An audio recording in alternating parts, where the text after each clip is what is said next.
Hello दोस्तों, RBSC 12th class Hindi compulsory 8 अप्रैल 2022 paper यानी आज आपका हिंदी कंपलसरी का पेपर है। और इस पेपर के लिए जितने भी इंपॉर्टेंट क्वेश्चंस है यानी इस पेपर पर अंतिम प्रहार हम करने वाले हैं। इस लाइव क्लास के दौरान ऐसे इंपॉर्टेंट क्वेश्चंस, ऐसे इंपॉर्टेंट जो बातें वो हम देखेंगे जिससे आपको परीक्षा में काफी उपयोगी रहेगी। ठीक है, सबसे पहले हम बात करेंगे हिंदी कंपलसरी के जितने भी इंपॉर्टेंट क्वेश्चंस पेपर है, क्या लिखने का तरीका रहेगा, किस प्रकार आप प्रश्नों को अटेंड करना है और कौन कौन से वो प्रश्न इंपॉर्टेंट रहने वाले आप सभी आज के पेपर के लिए। तो सबसे पहले तो जितने भी लाइव जुड़े हुए हैं सबसे पहले इस वीडियो को लाइक कर दीजिए और चैनल को सब्सक्राइब करके बेल आइकन को प्रेस कर दीजिए और जितना हो सके अपने स्टूडेंट फ्रेंड्स के साथ इस वीडियो को, जो लाइव वीडियो को क्या करना है, ज्यादा से ज्यादा शेयर करना है। ठीक है, तो सबसे पहले यहाँ इंपॉर्टेंट पेपर बताने वाला हूँ। सबसे पहले तो ये इंपॉर्टेंट पेपर रहने वाला है। तो यहाँ पर आपको जो है स्टार्ट में ही क्या मिलेगा, एक गद्यांश मिलेगा।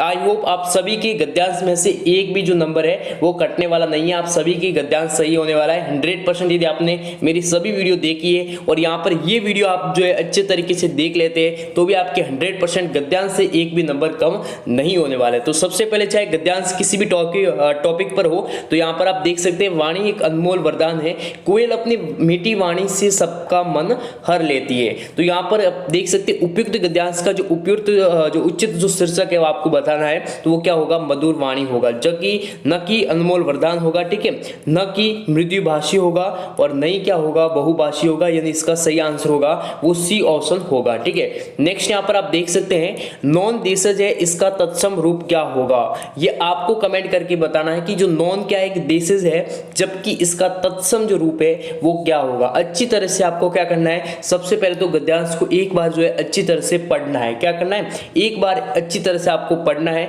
फिर इसको आपको समझना है और फिर इसके आंसर जो है जितने भी क्वेश्चंस है उनको आंसर देने की आपको कोशिश करनी है। ठीक है, नेक्स्ट यहाँ पर मैं आपको बता देता हूँ, यहाँ पर आप देख सकते हैं नेक्स्ट है मृदु बोलने वाले को समाज में क्या बढ़ती हैं। तो इसका भी आपको आंसर पैसेज में मिल जाएगा, गद्यांश में मिल जाएगा। तो क्या बढ़ जाती है, सद्भावना बढ़ जाती है। सभी कार्य वाणी से हो जाते हैं, तो कैसी वाणी से हो जाते हैं यहाँ पर मैं आपको बताऊंगा। ठीक है, सेकंड का आंसर यहाँ पर आप देख सकते हैं, सेकंड का मैं आपको बता देता हूं। यहाँ पर आप देख सकते हैं इस लाइन में सेकंड का आंसर था। ठीक है, तो यहाँ पर आप देख सकते हैं सेकंड का आंसर इस लाइन में था। ठीक है, यहाँ पर आप देख सकते हैं नेक्स्ट यहाँ पर जो क्वेश्चन मैंने अभी जो है बोला है, सभी कार्य वाणी से हो जाते हैं, सफल वाणी सफल विफल कोई नहीं। ठीक है, सभी कार्य वाणी से हो जाते हैं, सफल हो जाते हैं। ठीक है, नेक्स्ट यहाँ पर आप देख सकते हैं कोयल और कोय में अंतर का जो भी आधार है वो क्या है। ठीक है, तो उनका रंग का है या फिर उसकी कर्म का है, उनकी वाणी का है, किसका है, उनकी वाणी का, इसका जो है सही हो जाएगा। मधुर शब्द का विपरीतात्मक यानी विलोम शब्द क्या होगा, जो कि गद्यांश में दिया गया है वो हो जाएगा कटु।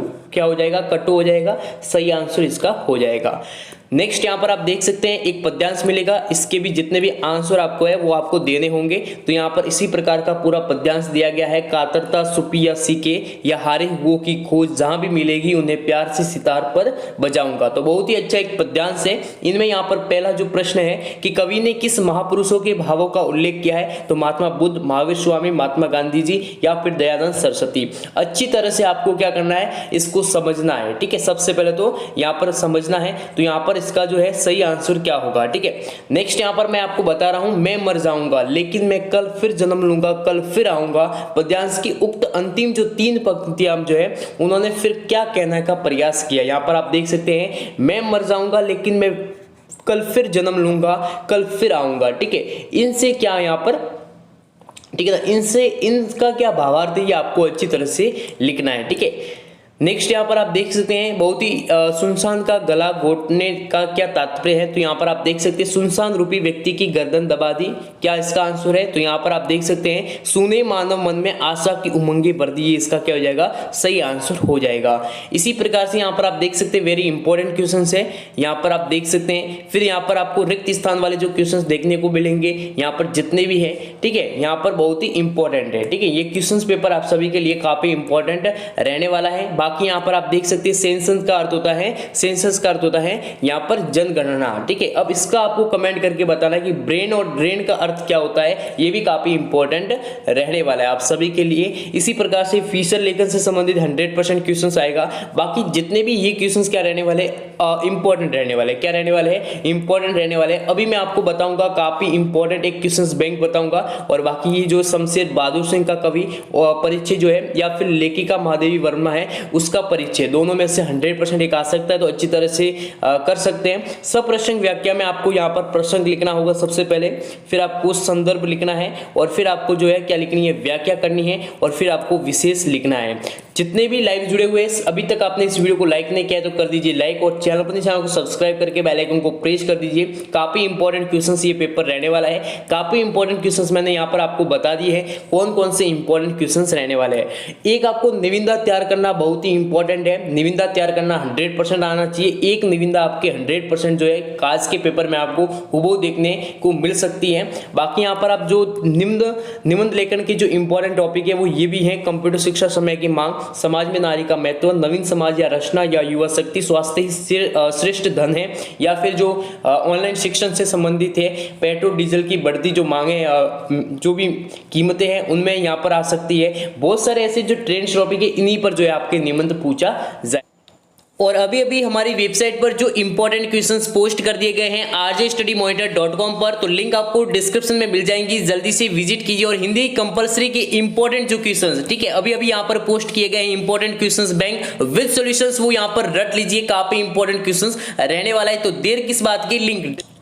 अब यहाँ पर मैं कुछ इंपॉर्टेंट क्वेश्चंस बताऊंगा विद आंसर, तो यहाँ पर ध्यान से इस वीडियो को देखें। हरिवंश राय बच्चन का जन्म कब हुआ था, ठीक है, तो इसका जो सही आंसर होगा वो 1907 इलाहाबाद में हुआ था। आपको ये प्रश्न देखने को मिल सकता है। बाकी यहाँ पर आप देख सकते हैं, यहाँ पर हरिवंश राय की आत्मकथा कितने खंडों में प्रकाशित हुई, तो यहाँ पर 4 खंडों में प्रकाशित हुई। बच्चन की मधुशाला कविता में एक गुट किसका एक गुट है, तो यहाँ पर आप देख सकते हैं जीवन का एक गुट है। किसका है, जीवन का एक गुट है। बाकी यहाँ पर आप देख सकते हैं बहुत ही इंपॉर्टेंट है, क्या भूलूं क्या याद करूं किस कवि की आत्मकथा है, तो ये किसकी है, बच्चन की है, यानी हरिवंश राय बच्चन की है। आ सकता है प्रवास की डायरी किस कवि की डायरी है, तो यहाँ पर इसका जो सही आंसर हो जाएगा बच्चन हो जाएगा। इसी प्रकार से ये काफी इंपॉर्टेंट है, ठीक है। इसी प्रकार से यहाँ पर अति लघुत्रात्मक में जो इंपॉर्टेंट रहने वाले हैं वो यहाँ पर ये आ सकता है, 700 की 2 तार पंक्ति में कौन सा अलंकार है, तो यहाँ पर कौन सा हो जाएगा, यहाँ पर रूपक अलंकार हो जाएगा। मैं जग जीवन का भार लिए फिरता हूं, बच्चन की इस काव्य पंक्ति में भार शब्द का जो अर्थ है वो है बोझ से है, संघर्ष से है, जिम्मेदारी से है, तो इस प्रकार का है। इसी प्रकार से आ सकता है यहाँ पर। नेक्स्ट मैं आपको बताऊंगा जो इंपॉर्टेंट है वही मैं आपको यहाँ पर क्वेश्चंस बताने वाला हूँ, ठीक है, जो कि काफी इंपॉर्टेंट रहने वाले हैं। इसी प्रकार से यहाँ पर आप देख सकते हैं ये व्याख्या इंपॉर्टेंट हो सकती है। मैं जला हृदय में अग्नि दहा करता हूँ, सुख दुख दोनों में मग्न रहा करता हूँ, जग भव सागर तरने को नाव बनाए, मैं भव मौजों पर मस्त बहा करता हूं। इनमें यहाँ पर आपको सब प्रश्न व्याख्या करनी है। तो मैंने आपको जैसा कि सबसे पहले बता दिया है, आपको संदर्भ लिखना है, प्रश्न लिखना है, व्याख्या लिखनी है, और उसके बाद आपको विशेष लिखना है। अच्छे तरीके से आपको यहाँ पर लिखना है, ठीक है, जितना सटीक हो सके उतने आपको लिखने की कोशिश करनी है। बाकी नेक्स्ट यहाँ पर आप देख सकते हैं इसी में से आपका जो है लगभग एक क्वेश्चन इस लेसन में बनेगा।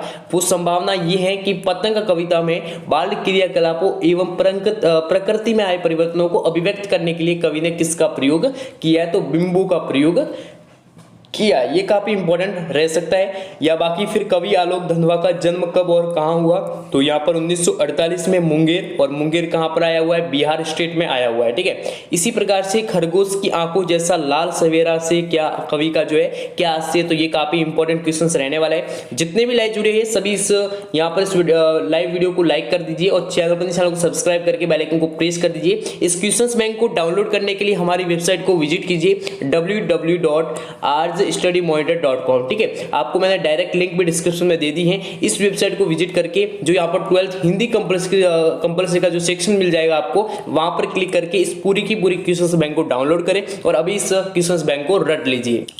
अब मैं आप सभी को बताऊंगा हिंदी कंपलसरी में लिखने का क्या तरीका होना चाहिए, किस तरह आपको जो है हिंदी कंपलसरी की जितने भी आपका पूरा का पूरा पेपर आएगा उसको किस प्रकार सॉल्व करना है, यानी उत्तर लिखने का क्या तरीका रहेगा। तो यहाँ पर आप देख सकते हैं ये पहला प्रश्न है, तो आपको सबसे पहले लिखना है पहला प्रश्न और उसका बाद में इसका भी अ है तो इसके अ यहाँ पर आपको लिखना है, यानी इस आंसर शीट में ये इसके हाशिया जो है इसके अंदर आपको इस प्रकार का लिखना है। ठीक है, यहाँ पर आपको कुछ जो है नहीं भरना है। ठीक है, ये जो है यहाँ पर परीक्षक द्वारा जो है प्रदत्त जो अंक दिए जाएंगे वो यहाँ पर फिल कर दिए जाएंगे।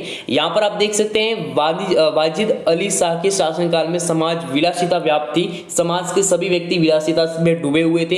यानी जो वाजिद अली जो शाह के शासनकाल की कुछ विशेषताएं पूछी गई थी तो इसने कितने अच्छे से यहाँ पर एक्सप्लेन किया है। मैं आपको वो शॉर्ट तरीका बताऊं, यानी लिखने का तरीका कहीं ना कहीं बहुत ही मायने रखता है आपकी स्कोरिंग को अप करने में। जितना आप सटीक आंसर देंगे, यानी जो पूछा गया है उसी का आपको आंसर देना है, इधर गिधर में आपको नहीं घूमना है, इधर गिधर की बातें नहीं करनी है। जो पूछा गया है आपको सटीक आंसर देना है, शॉर्ट एंड स्वीट आपको अच्छे तरीके से राइटिंग करनी है। ठीक है, इसी प्रकार से यहाँ पर आप देख सकते हैं इसकी जो लिखने का तरीका है, जैसे यहाँ पर उसने लिपि का जो है परिभाषा पूछी कि लिपि किसे कहते हैं, तो मुख्य उच्चारित होने वाली ध्वनियों को जिन संकेतों चिन्हों के द्वारा रूपों में लिखा जाता है उस लिपि कहते हैं, अर्थात ध्वनि का लिखित रूप क्या है, लिपि कहलाता है। और विद एग्जाम्पल के साथ इसने पूरा समझाया कि देवनागरी लिपि में नेपाली मराठी भाषा को लिखा जाता है, हिंदी को लिखा जाता है, संस्कृत को लिखा जाता है और पंजाबी की कौन सी हो जाएगी, गुरुमुख हो जाएगी। इसी प्रकार से यहाँ पर देवनागरी लिपि की लिपि कौन सी है, ये भी काफी इंपॉर्टेंट कि देवनागरी जो लिपि है इसकी भी लिपि कौन सी है, तो वो हो जाएगी ब्राह्मी लिपि। कौन सी हो जाएगी, ब्राह्मी लिपि हो जाएगी। ये आपका लिए काफी इंपॉर्टेंट रहने वाला है। इसी प्रकार से यहाँ पर आप देख सकते हैं, यहाँ पर यह जो शब्द है इसका आपको व्याकरणिक जो है आपको संरचना लेनी है। उठा जो शब्द है इसकी, तो यहाँ पर आप देख सकते हैं संकेतवाचक विशेषण एक वचन पुल्लिंग सफेरा की और संकेत की ओर दर्शाता है। तो बहुत ही अच्छी तरीके से इसने एक्सप्लेन किया है हर क्वेश्चंस को, यहाँ पर आंसर को बहुत ही अच्छी तरह से लिखा है। बाकी अभिधा शब्द शक्ति है, लक्षणा शब्द शक्ति है, व्यंजना शब्द शक्ति है, इसकी परिभाषा पूछी जा सकती है। तो यहाँ पर आप देख सकते हैं अभिधा शब्द शक्ति सबसे पहले ऊपर लिखा, अभिधा शब्द शक्ति जिससे परीक्षक जो है यानी एग्जाम की कॉपी जांचने वाला को समझ आ सके ये इसकी परिभाषा है। बहुत ही अच्छे तरीके से इसने एक्सप्लेन किया है। जहां काव्य में मुख्य अर्थ अभिधार्थ निकलता हो वहां अभिधा शब्द शक्ति होती है। तो बहुत ही शॉर्ट में इसने जो है आंसर लिखा है। इसमें पाठक सीधा सीधा अर्थ ग्रहण कर लेता है, उसे किसी कल्पना का सहारा नहीं लेना पड़ता, जबकि लक्षणा होती है तो उसमें क्या होता है, कल्पना करनी पड़ती है। ठीक है ना। समेली का पुष्प श्वेत वर्ण का पुष्प है, वह सत्य बोल रहा है, वो अपने लक्ष्य पर ध्यान दे रहा है। तो इसने मतलब उदाहरण सहित आपको समझाया था। बहुत ही अच्छा है कि आंसर लिखने की इसने कोशिश की है, इसलिए इसके अच्छे में से अच्छे जो है मार्क्स आए। बाकी उपमा रूपक जितने भी अलंकार है, और यहाँ पर आप देख सकते हैं थेसिस, ठीक है, तो एकदम सटीक है। शोध प्रबंध, विजिलेंस यानी सतर्कता, तो बहुत ही अच्छे तरीके से इसने आंसर, हर आंसर को अच्छे है। अब यहाँ पर आप देख सकते हैं इसने जो व्याख्या की है उसमें इसने संदर्भ नहीं लिखा है, लेकिन बहुत ही अच्छे तरीके से प्रसंग में ही इस संदर्भ को क्या किया है, सम्मिलित किया है और बहुत ही अच्छी तरीके से लिखने की कोशिश की है। इसी प्रकार से यहाँ पर आप देख सकते हैं बहुत ही अच्छी तरह से इसने हर एक आंसर को बहुत ही अच्छी तरह से डिस्क्राइब भी किया है और अच्छी तरह से लिखा भी है। तो कहीं ना कहीं बहुत ही अच्छे यहाँ पर राइटिंग आपकी या फिर अच्छे लिखने का जो तरीका है वो कहीं ना कहीं बहुत मायने रखता है आपकी स्कोरिंग को अप करने में। तो सभी प्रश्नों को अटेंड करना है, एक भी प्रश्न नहीं छूटना चाहिए। और बाकी जितने भी इंपॉर्टेंट क्वेश्चन है एक बार हमारी वेबसाइट से आप रीडिंग कर दीजिए, रिवाइज कर दीजिए। इस लाइव वीडियो को लाइक कर दीजिए, चैनल को सब्सक्राइब करके बेल आइकन को प्रेस कर दीजिए। इस एग्जाम्स के लिए आप सभी को all the best. Thanks all of